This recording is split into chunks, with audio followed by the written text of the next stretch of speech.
Yo, what is up, guys? It's Troy D. It's 10:39 in the evening. I just got home from watching The Eternals today, okay? Not November the 5th, November 4th. I got to watch The Eternals. This is my lanyard right here from the fan event at the El Capitan Theater. Actually, it was really cool because I remembered that I did something pretty similar when Captain Marvel came out. I think it was like a midnight showing. So I thought about it and I was like, well, maybe the El Capitan Theater in Hollywood would have like an earlier showing or something, or like a midnight showing. And then it turns out there's actually a fan event, and it turned out to be really, really cool. We got a lanyard, we got free popcorn, we got a bag. We got to see the actual costumes of the Eternals displayed at the El Capitan. And of course, if you actually watch it from there, it's like an older like theater. And so you are going to get a glimpse of how, the theater actually works, with the drapes and everything before the movie starts. I know that you guys want a non-spoiler review, or you're looking for a non-spoiler review. I'm just here to probably piece things together on, a lot of things, a lot of questions I've had, my reaction to the movie without really, telling you guys the whole story. But of course, one of those things too that I want to talk about is why the Eternals got like, I think a 51% score on Rotten Tomato, and why Shang-Chi, for example, got like a way better score than the Eternals. Okay, guys, so let's begin. First things first, I think that Marvel really had a hard time, marketing the Eternals. There's a lot of reasons, like because they try to market the Eternals without really spilling the beans on what the story was. I mean, they even used the whole like Eternals Assemble line actually, which I'm not even sure I heard it during the movie. I'm not sure. But they said Eternals Assemble on the trailers to make you think that they are like another super team like the Avengers. And I think that was kind of a mistake, because I think it sets your expectations on something like the Avengers. And that really can't happen, because with the Avengers, you have like traditionally, like, back in the day, superheroes that are really well known. Their brands are huge, everybody knows their superpowers. And so it's easy to kind of like tailor a movie, an epic movie, on these iconic characters such as Thor and Spider-Man and Captain America. But with the Eternals, the thing is that we basically don't know anything about them, or at least, some hardcore comic fans do. But I think for the general public like me, like, we don't know much about them. There's nothing really to root for, because we don't know why they're even made or what their purpose really is. In the beginning, it was really difficult for me to kind of root for the Eternals just the same way as, the Avengers. Also, because of that, the pacing is a lot different, guys, okay? And I mean, let me just compare that to Shang-Chi, which I thought was really epic. The pacing of Shang-Chi, and I think most Marvel movies that are, pretty damn good. I mean, there's a certain pacing, guys, where it's sort of like, builds up to something real climactic. But as you are going through it, it really makes your heart race, or makes you like really pumped up to see what the next part is of the movie. In the Eternals, it's not the case, sadly.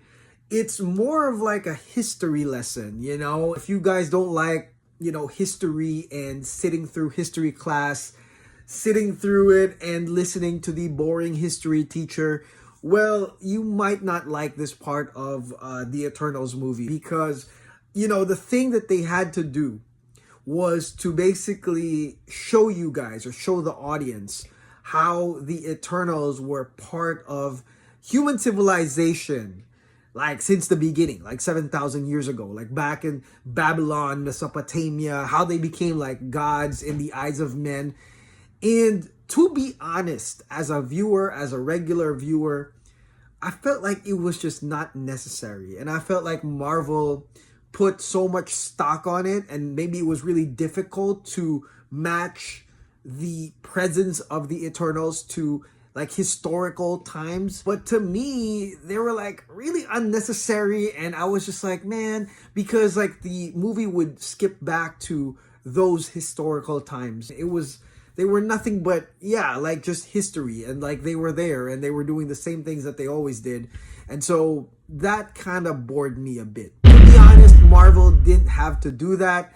I think that maybe some audiences were bored because of that, but for me, like, it was pretty boring when they did that, and the pacing slowed down because, the actual progression of the present day story was delayed, and it would always get delayed because they would always go back in time and tell us that, ooh, the Eternals were part of civilization. The other thing that was tough was that the Eternals had powers that were pretty, I don't know, one-dimensional. They were pretty one-dimensional. They were quite telegraphed. I mean, it's something that you would see, like, for example, with Icarus, he was compared to Superman in the movies. We've already seen that. We've already seen the I-beam from not only Superman, but Cyclops from the X-Men movies. And so, like, to see Icarus, a flying dude with, like, the, straight I-beams,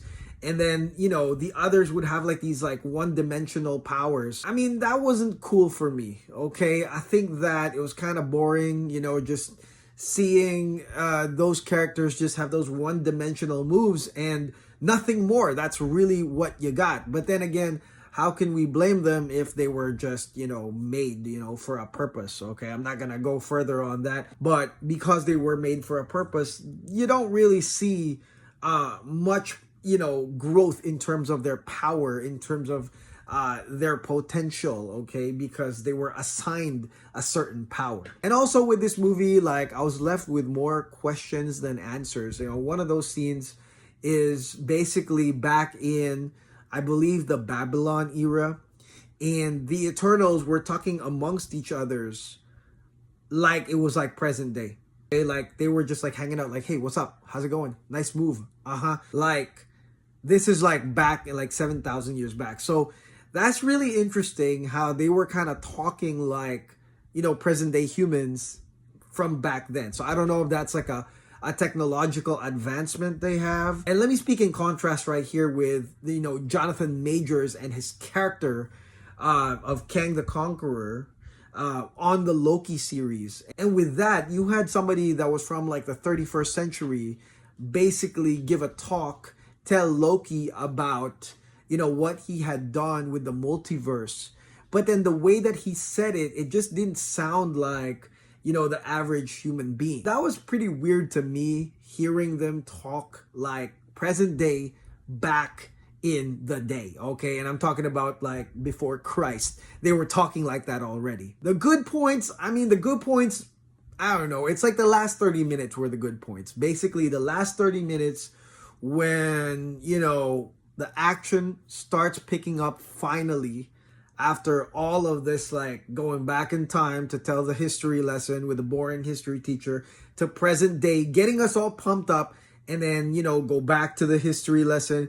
Finally, I think on the last like 30 to 35 minutes of the movie, things start picking up. Thank God. They had to do something. There was this big event that was going to end the world, and, they basically did something about it. And that's like 30 minutes. So you can just imagine like 2 hours.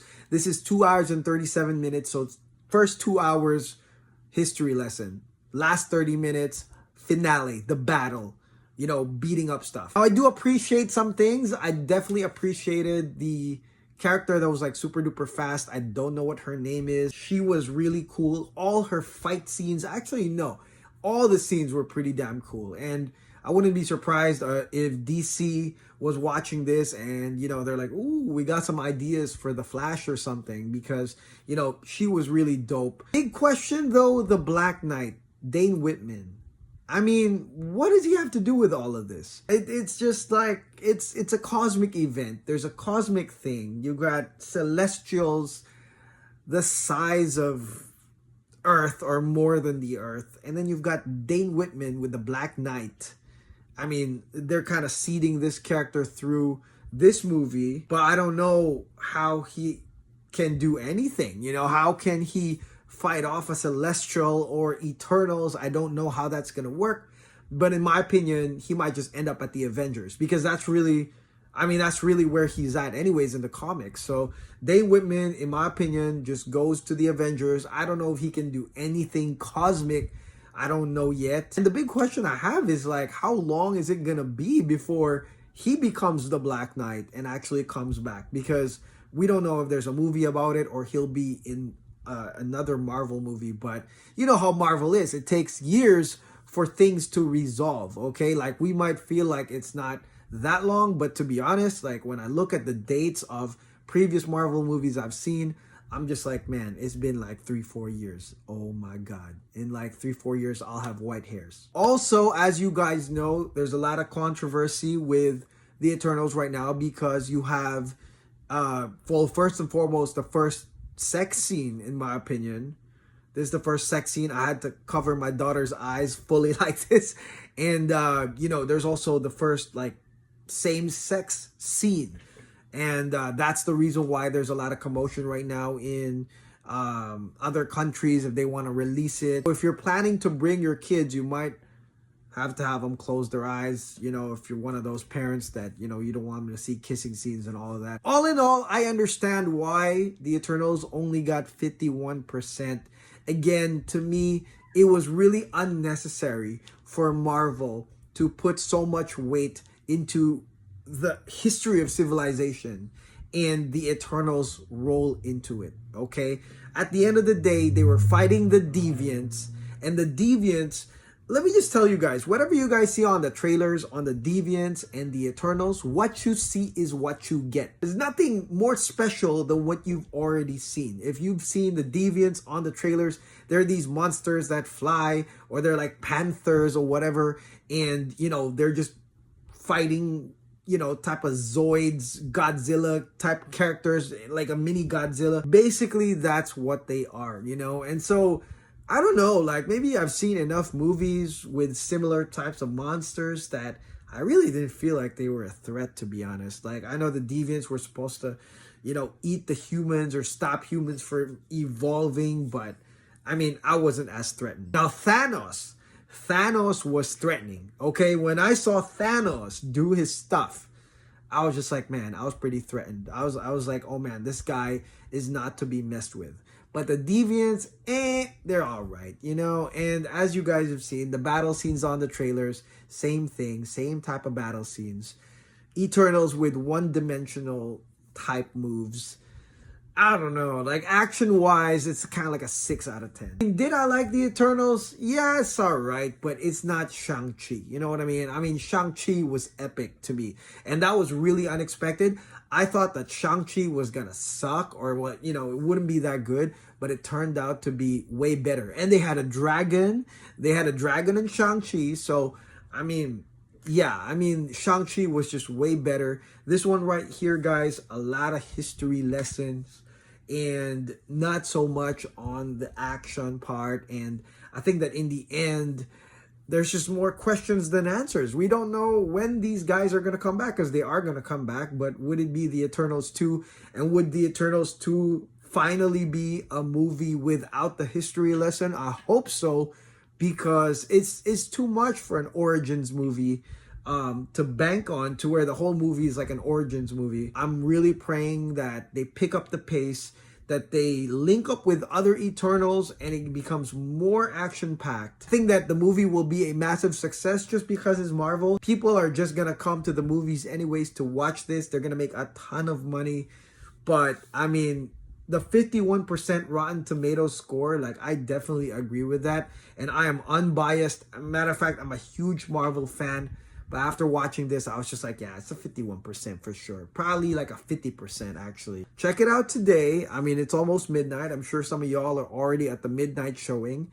Let me know what you think on the comments. If you watched it at this point, comment below. I would love to know your thoughts. If you agree with me or not, if you thought it was the greatest movie, or if you guys think that, you know, maybe it's like an Avengers level, or they're the, you know, an Avengers type cast, then let me know as well. I think that Marvel needs to stick to their sort of like segmented, you know, climactic movies, where they attempt to explain something large by doing small movies and, you know, having them connect at some point, and we sort of like piece it together. I think they should stick to that formula rather than explain like a super big thing in one movie, because that ain't happening. All right. So anyways, that's it. That's my review of the Eternals, guys. I mean, let me know if I should do more movie reviews. I'm just a Marvel fan, and so I was there first, and I mean, that's really my thoughts without really spoiling the movie. So if you like this, comment below. I'll do more movie reviews. If you want me to talk about it, please like and subscribe,